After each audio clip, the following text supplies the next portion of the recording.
छुट्टी पर ban, promotion, transfer पर भी प्रतिबंध। गार्ड ने निकाय व पंचायत चुनाव की आचार संहिता का गाइडलाइन की जारी।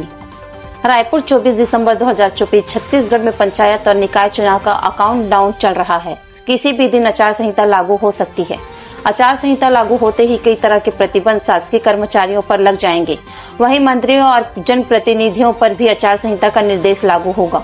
आचार संहिता में क्या कुछ प्रतिबंध शासकीय कर्मचारियों के लिए होगा, किन नियमों का पालन मंत्रियों और जनप्रतिनिधियों को करना होगा, इन तमाम मुद्दों को लेकर सामान्य प्रशासन विभाग में अधिसूचना जारी कर दी है। अलग अलग बिंदुओं पर आचार संहिता को लेकर दिशा निर्देश जारी किए गए हैं। आचार संहिता लागू होते ही कर्मचारियों और अधिकारियों की छुट्टी पर प्रतिबंध लग जाएगा।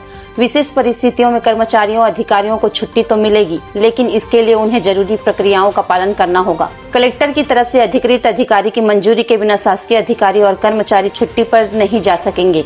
वहीं प्रमोशन, पोस्टिंग और ट्रांसफर पर भी बैन लगेगा।